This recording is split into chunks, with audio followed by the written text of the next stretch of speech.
Hello everyone, आप सब कैसे हैं। तो मैंने अपने वादे के मुताबिक एक बार फिर आया हूँ। इस वीडियो में मैं आप लोगों को सब्जेक्ट, ऑब्जेक्ट, समबडी, समथिंग, इन सारी चीज़ों के बारे में वर्णन करने वाला हूँ। मैंने पिछले वीडियो में बताया था, जब मैं WH वर्ड के बारे में बता रहा था, कि नेक्स्ट वीडियो में समबडी, समथिंग का एक्सप्लेन करूँगा। तो चलिए आज मैं एक्सप्लेन करना चाहूँगा, और उसके पहले मैं चाहूँ कि जितने भी डेफिनेशंस हैं उससे रिलेटेड जो हमारा वर्ड्स मीनिंग है, इन सारे वर्ड मीनिंग को सबसे पहले क्लियर कर लें। वर्ड मीनिंग आप देख सकते हैं, यहाँ पर लिखा हुआ है पर्सन। पर्सन मीन्स हो गया क्या, व्यक्ति। थिंग है, थिंग मीन्स वस्तु। अबाउट, अबाउट मीन्स के बारे में। रिप्लाई, जिसका हिंदी मीनिंग होगा जवाब देना। इसके बाद है इन द प्रेजेंस ऑफ, की उपस्थिति में। और इसके बाद है एक्सेप्ट। एक्सेप्ट मीन्स होता है कि छोड़कर। तो ये सारे वर्ड्स मीनिंग को आप ध्यान में रखेंगे। इन्हीं वर्ड्स मीनिंग का इस्तेमाल मैं करने वाला हूँ इन डेफिनेशंस में। आइए चलते हैं सब्जेक्ट के बारे में जानते हैं। सब्जेक्ट क्या है।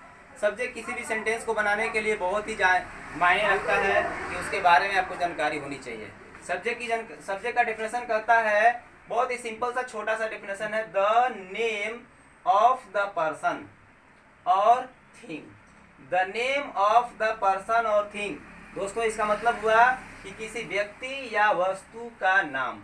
किसी व्यक्ति या वस्तु का ऐसा नाम वी स्पीक अबाउट, जिसके बारे में हम लोग बोलते हैं या जिसके बारे में हम लोग बातें करते हैं, इज कॉल्ड द सब्जेक्ट। उसे सब्जेक्ट कहा जाता है। यानी सब्जेक्ट ऐसा वर्ड है जिसके बारे में हम बातें करते हैं। और वो वर्ड क्या है, तो किसी व्यक्ति या किसी वस्तु के नाम होता है।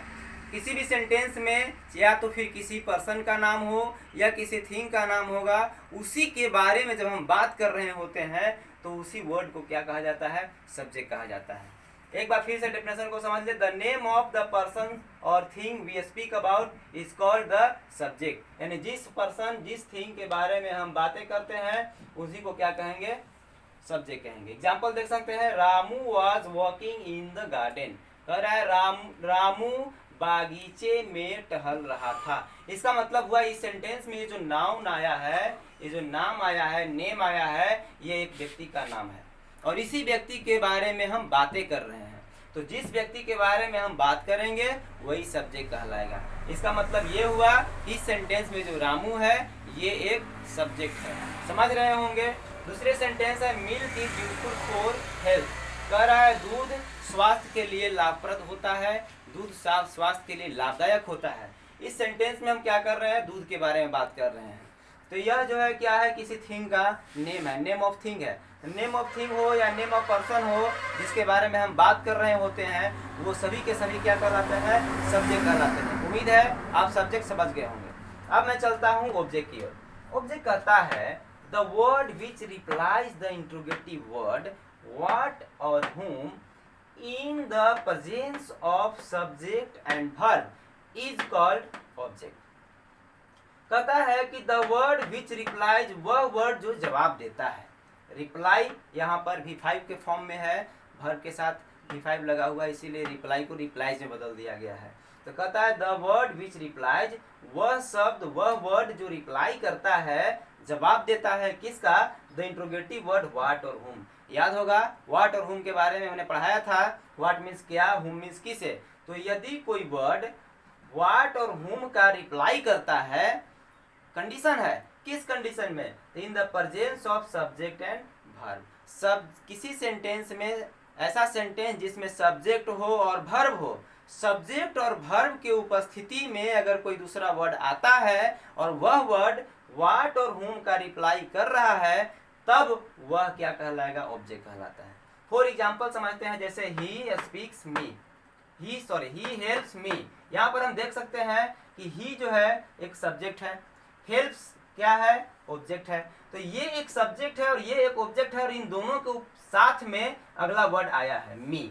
यहाँ पर हमको समझना यह है कि सब्जेक्ट और वर्ब की उपस्थिति में जो तीसरा वर्ड आया है, क्या यह वर्ड व्हाट का जवाब दे रहा है या हुम का जवाब दे रहा है। तो यदि व्हाट या हुम ये दोनों में से किसी का भी जवाब दे रहा है तो वह वर्ड क्या कहलाएगा, ऑब्जेक्ट कहलाएगा। आइए पूछते हैं।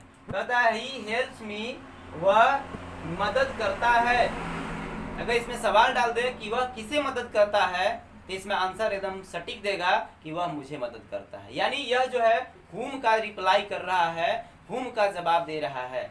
whom does he help, question पूछेंगे इनसे whom does he help, तब रिप्लाई देगा he helps me।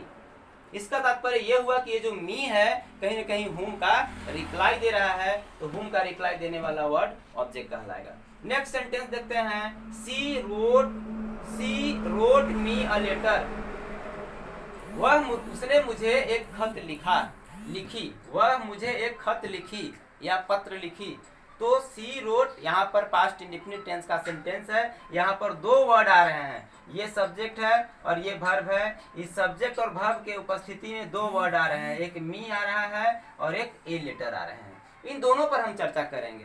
कोई जरूरी नहीं है कि सेंटेंस में एक ही ऑब्जेक्ट रहेंगे, हो सकता है सेंटेंस में दो दो ऑब्जेक्ट भी आ सकते हैं। फॉर एग्जाम्पल आप समझ सकते हैं, जैसे यहाँ पर मी क्या हुआ, हुम मने किसे होता है, तो हुम का रिप्लाई कर रहा है। सी रोट्स मी अ लेटर, यहाँ पर सवाल करेंगे whom did she wrote a letter, whom did she wrote a letter, मतलब उसने वह पत्र किसे लिखी, तो रिप्लाई होगा कि मुझे लिखी।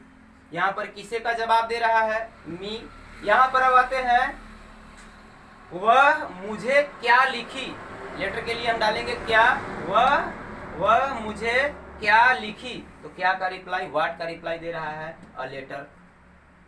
इसलिए यहाँ पर व्हाट का रिप्लाई दे रहा है तो ये भी ऑब्जेक्ट होगा, whom का रिप्लाई दे रहा है ये भी ऑब्जेक्ट होगा। उम्मीद है फ्रेंड्स आप इसे समझ गए होंगे कि व्हाट और whom का रिप्लाई करने वाला जो वर्ड होगा वो ऑब्जेक्ट कहलाएगा। ये बड़ी काम का चीज़ है। आगे के ग्रामर के अगले चैप्टर में आपको जब मैं वॉइस बताऊंगा मैं तो बताऊंगा कि वॉइस जो है इन्हीं सेंटेंसेस के वॉइस बनाए जाते हैं जिनमें ऑब्जेक्ट होते हैं, जिनमें ऑब्जेक्ट नहीं होते हैं उनका वॉइस बनाना नहीं बन पाता है। तो हम चलते हैं रेस्ट वर्ड की ओर। रेस्ट वर्ड क्या कहता है कि ऐसे वर्ड जो सब्जेक्ट और ओवर्ब की उपस्थिति में व्हाट और whom का रिप्लाई नहीं देते हैं। एक सेंटेंस, इसका एग्जांपल आप आसानी से समझ सकते हैं, the word which does not reply doesn't reply the interrogative word what और whom। सेंटेंस कहता है, डेफिनेशन कहता है, the word which doesn't reply, वह वर्ड जो जवाब नहीं देता है, किस चीज का, द इंट्रोगेटिव वर्ड व्हाट और whom। व्हाट और whom का जो जवाब नहीं देता है in the presence of subject and verb, subject और वर्ब की उपस्थिति में, तो ऐसे वर्ड को हम रेस्ट वर्ड कहते हैं। बिल्कुल अपोजिट है, जो व्हाट और whom का जवाब दे देगा वो ऑब्जेक्ट कहलाएगा, जो व्हाट और whom का जवाब नहीं देता है वह वर्ड रेस्ट वर्ड कहलाता है। एग्जाम्पल समझते हैं, she lives at home, she lives at home, वह घर पर रहती है। तो वह घर पर रहती है, यहाँ पर अगर व्हाट और whom का जवाब हम खोजें तो नहीं मिलेगा। इसमें जवाब दे रहा है कि वह कहाँ रहती है, वेयर डज सी लिव, तब रिप्लाई होगा सी लिव्स एट होम। इसका मतलब ये हुआ कि व्हाट और whom का जवाब न देकर के ये वेयर का जवाब दे रहा है, तो वेयर का जवाब देने वाले जो वर्ड होंगे वो ऑब्जेक्ट कभी नहीं कहलाएंगे। तो ऐसे वर्ड को ऑब्जेक्ट नहीं कहेंगे। They are going to market, next sentence कह रहा है they are going to market, वे लोग बाजार जा रहे हैं। अब वे लोग बाजार जा रहे हैं, इस सेंटेंस में भी हम देख रहे हैं ये जो मार्केट है ये व्हाट और whom का रिप्लाई नहीं कर रहा है। तो ऐसे में व्हाट और whom का रिप्लाई क्या जा रहे हैं या किसे जा रहे हैं का रिप्लाई न दे करके कहाँ जा रहे हैं का रिप्लाई कर रहा है, इसलिए ये वर्ड भी ऑब्जेक्ट नहीं कहलाएगा, रेस्ट वर्ड कहलाएगा।